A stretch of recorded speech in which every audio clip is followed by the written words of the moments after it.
আজকের এই ভিডিওটিতে আমরা আলোচনা করব হ্যাড টু নিয়ে। হ্যাড টু হলো হ্যাভ টু এর পাস্ট টেন্স। তোমরা যারা হ্যাভ টু এর আমার ভিডিওটি দেখোনি তারা এই ভিডিওর ডেসক্রিপশন থেকে হ্যাভ টু এর ভিডিওটি দেখে নিও, তারপরে এই হ্যাড টু এর ভিডিওটি দেখো।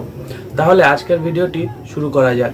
হ্যাড টু কিন্তু সব ধরনের সাবজেক্টের সাথেই ব্যবহৃত হয়, মানে I, we, you, he, she, it, they, someone, Ram, Shyam, Jadu, Madhu, Sita, Gita সবার সাথেই হ্যাড টু ব্যবহৃত হয়। হ্যাড টুর দ্বারাও আমরা অব্লিগেশন এবং নেসেসারি শো করি। অব্লিগেশন মানে হলো বাধ্যবাধকতা এবং নেসেসারি মানে হলো প্রয়োজনীয়তা। তাহলে চলো প্রথমে আমরা হ্যাড টু এর স্ট্রাকচারটি দেখি। হ্যাড টু এর স্ট্রাকচারটি হলো, প্রথমে আমরা সাবজেক্ট লিখব, তারপরে লিখব had two, subject plus had to plus V1 লিখব প্লাস অবজেক্ট লিখব। Subject plus had to plus V1 plus object. চলো একটু উদাহরণের সাহায্যে দেখি সেন্টেন্স আমরা কিভাবে তৈরি করব। প্রথম উদাহরণটি দেখো, আমাকে কাজে যেতে হয়েছিল। আমাকে কাজে যেতে হয়েছিল এই বাংলা বাক্যটির দ্বারা এমন সেন্স দিচ্ছে যে আমাকে কাজে যেতে হয়েছিল মানে আমার কোনো বাধ্যবাধকতা ছিল, এই একটা সেন্স দিচ্ছে। অথবা আরেকটা সেন্স দিচ্ছে যে আমার কাজে যাওয়ার প্রয়োজন ছিল, নেসেসারি প্রয়োজন ছিল, এই সেন্স দিচ্ছে। এই দুটো সেন্সে আমরা হ্যাড টু ব্যবহার করি বা হ্যাভ টু ব্যবহার করি। হ্যাভ টু এর পাস্ট টেন্স হলো হ্যাড টু, যার লিঙ্ক এই ভিডিও ডেসক্রিপশনে আছে। তো চলো সেন্টেন্সটা ট্রান্সলেট করি। আমাকে কাজে যেতে হয়েছিল। আমাকে ইংরেজি আই, প্রথমে সাবজেক্ট লিখলাম, তারপরে লিখব had to, I had to. কাজে যেতে হয়েছিল, যাওয়া ইংরেজি গো, কোথায়? কাজে। To work, I had to go to work, I had to go to work. Next এক্সাম্পলটি দেখো, আমাকে গতকালকে রান্না করতে হয়েছিল। আমাকে গতকালকে রান্না করতে হয়েছিল। আই হ্যাড টু, স্ট্রাকচার অনুযায়ী আই হ্যাড টু, রান্না করা ইংরেজি হলো cook, I had to cook. গতকালকে ইংরেজি হলো yesterday, I had to cook yesterday, I had to cook yesterday. যদি এখানে আমাকে না হয়ে থাকতো যে রামকে গতকালকে রান্না হয়েছিল, তাহলে আমরা বলতাম Ram had to cook yesterday. যদি সীতাকে গতকালকে রান্না করতে হয়েছিল তাহলে বলবো Sita had to cook yesterday. এভাবে সাবজেক্ট যাই থাকুক সব কিছুর সাথেই হ্যাড বসবে। নেক্সট উদাহরণটি দেখো, আমাকে কলকাতা যেতে হয়েছিল। আমাকে কলকাতা যেতে হয়েছিল মানে আমার হয়তো কোনো বাধ্যবাধকতা ছিল যে আমাকে যেতেই হবে, বা কোনো প্রয়োজনীয়তা ছিল, নেসেসারি ছিল, তাই যেতে হবে, এই ধরনের সেন্স দেয়। এই ধরনের তোমরা যখন ইংলিশ পডকাস্ট বা কার্টুন বা ওয়েব সিরিজ, ফিল্ম যাই দেখবে সেখানে তোমরা এই have to, has to, had to এর ইউজ অনেক বেশি দেখতে পারবে। তখন যখন তোমরা শুনবে যে কেউ বলছে আই হ্যাভ টু গো নাও, আমাকে এখন যেতে হবে, মানে হয় তার বাধ্যবাধকতা আছে, নয়তো তা এখন যাওয়াটা তার নেসেসারি, তার জন্য জরুরি বা প্রয়োজনীয়। এটা তোমাকে ওই কনটেক্সট অনুযায়ী বা ওই সিচুয়েশন অনুযায়ী তোমাকে বুঝতে হবে যে সে কি বলতে চাইছে। তো চলো নেক্সট উদাহরণটি দেখি। আমাকে কলকাতা যেতে হয়েছিল, আই, তারপর লিখব had to, I had two, যাওয়া ইংরেজি গো, আই হ্যাড টু, কোথায়? Kolkata, go to Kolkata, I had to go two Kolkata. যেমন আরো কিছু উদাহরণ বলি, আমাকে কালকে সাঁতার কাটতে হয়েছিল, I had to swim yesterday. আরো উদাহরণ বলি, যেমন আমার বাবাকে গতকালকে বাজারে যেতে হয়েছিল, my father had to go to market yesterday.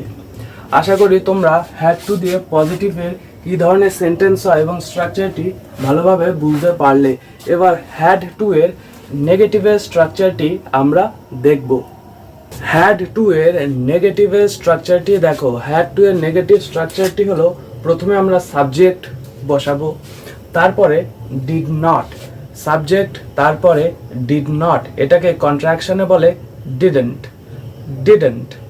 Next আমরা লিখব plus have to, have to subject plus didn't have two, had to নয় কিন্তু, have to subject plus didn't plus have to. যারা টেন্স জানো তারা তো জানোই কেন হলো, আর যারা একেবারে বিগিনার্স লেভেলে আছো, যারা এই ভিডিওটা দেখছো, তারা ঘাবড়ে যাবে না, এটা রুলটাই এরকম, subject plus didn't plus have to.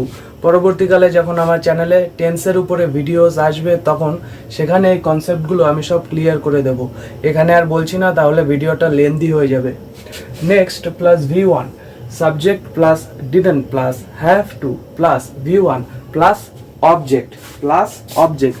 এবার একটু উদাহরণ দেখো, আমাকে গতকালকে বিদ্যালয়ে যেতে হয়নি, আমাকে গতকালকে বিদ্যালয়ে যেতে হয়নি মানে আমার কোনো বাধ্যবাধকতা ছিল না, আমার কোনো প্রয়োজন ছিল না, তাই আমি বিদ্যালয়ে যাইনি গতকালকে। এবার এই সেন্টেন্সটা ইংলিশে ট্রান্সলেট করব কি করে দেখো, প্রথমে সাবজেক্ট লিখব আই, আই লিখলাম, তারপরে ডিড নট লিখব। ডিড নট বা কন্ট্রাকশনে তোমরা ডিডেন্ট লিখতে পারো, ডিডেন্টটা স্পোকেন ইংলিশে ইউজ হয়, ডিডেন্ট স্পোকেন ইংলিশের জন্য, কিন্তু যখন রিটেন ইংলিশ, অর্থাৎ ধরো তুমি ব্যাংকের ম্যানেজারকে একটা লেটার লিখছো বা এক্সাম দিচ্ছ বা কোনো ফর্মাল রাইটিংয়ে লিখছো, সেক্ষেত্রে কিন্তু কন্ট্রাকশন চলবে না, সেক্ষেত্রে কন্ট্রাকশনকে রং মনে করা হয়, কন্ট্রাকশন শুধুমাত্র স্পোকেন ইংলিশের জন্য।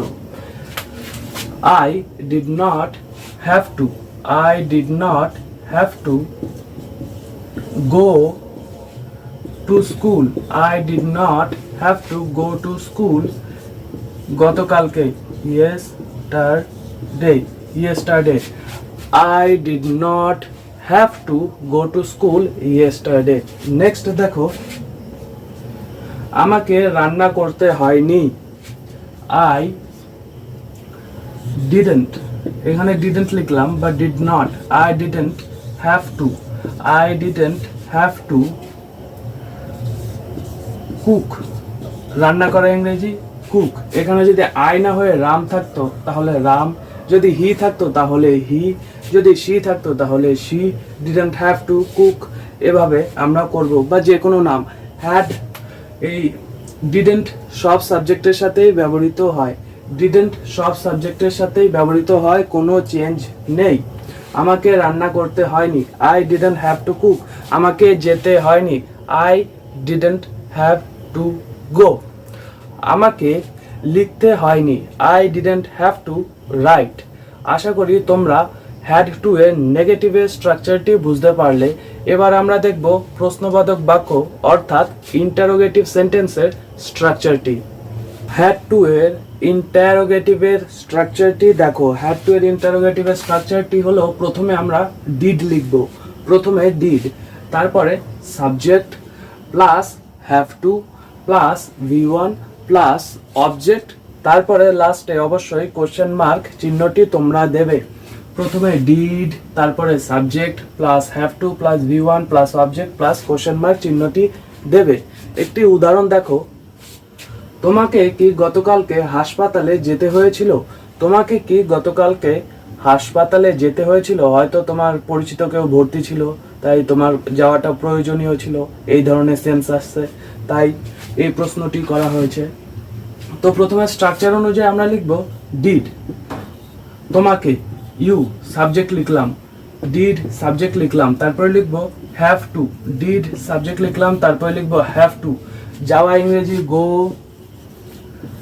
টু, কোথায়, হাসপাতালে, go to the hospital, question mark, did you have to go to the hospital, did you have to go to the hospital. এখানে কি জন্য আর্টিকেল দা বসলো তার উপরে আমার চ্যানেলে একটি ভিডিও করা আছে, যার লিঙ্ক ভিডিও ডেসক্রিপশনে দেওয়া রয়েছে, তোমরা সেটা গিয়ে চেক আউট করতে পারো। Did you have to go to the hospital, গতকালকে, yesterday, yesterday, did you have to go to the hospital yesterday, question mark। পরবর্তী উদাহরণটি দেখো, তোমাকে কি কালকে পরীক্ষা দিতে হয়েছিল, কালকে মানে গতকালকে বোঝাচ্ছে, তোমাকে কি কালকে পরীক্ষা দিতে হয়েছিল?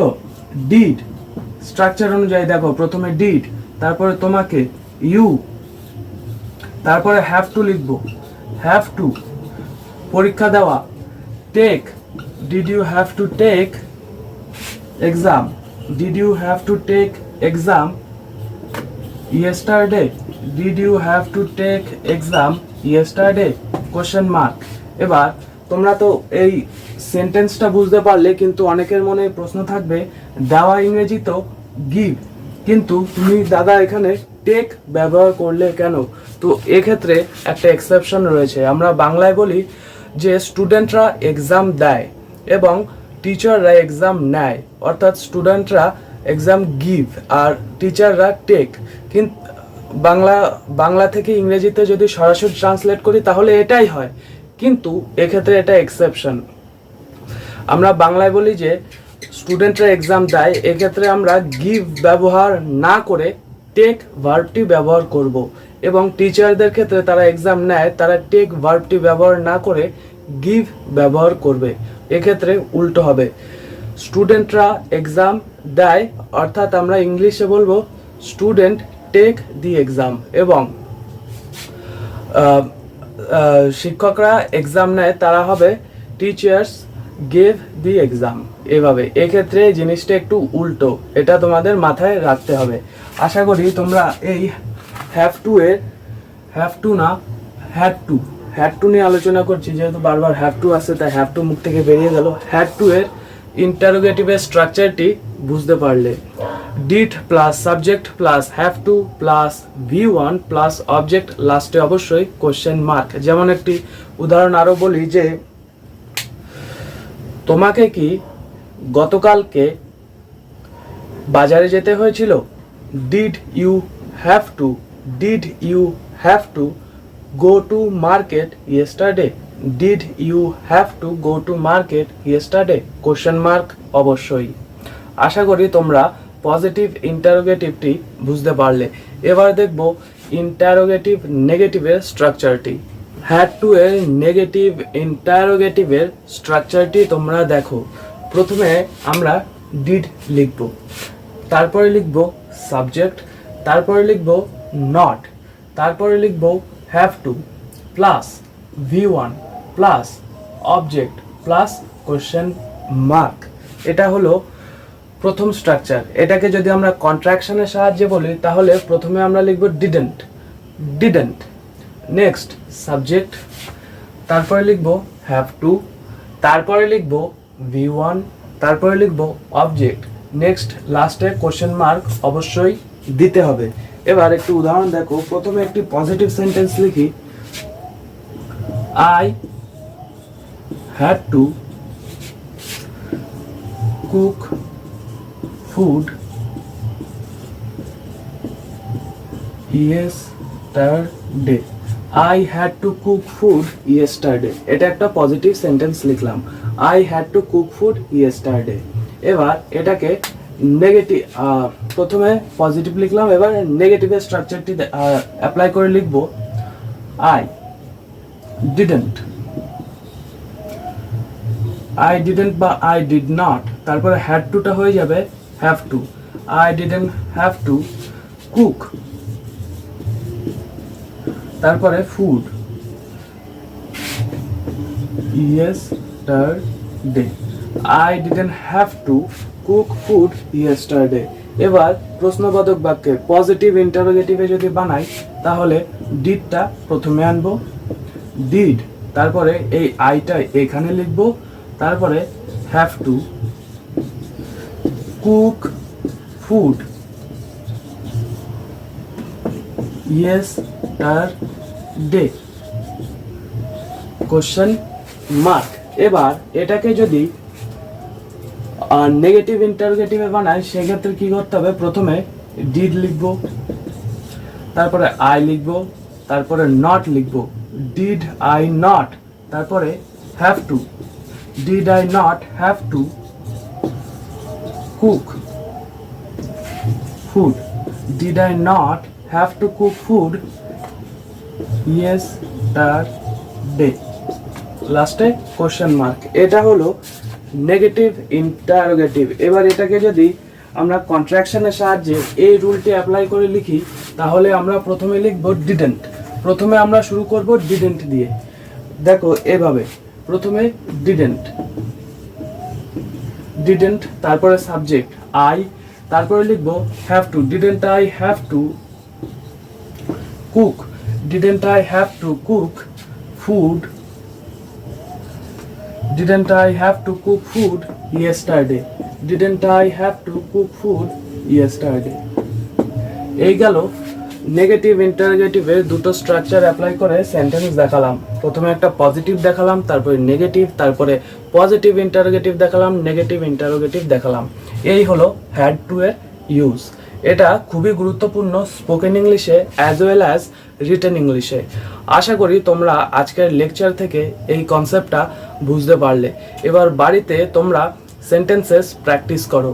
যত প্র্যাকটিস করবে তত তোমরা পারফেক্ট হবে। আশা করি আজকের ভিডিওটি ভালো লেগেছে। দেখা হবে পরবর্তী ভিডিওতে।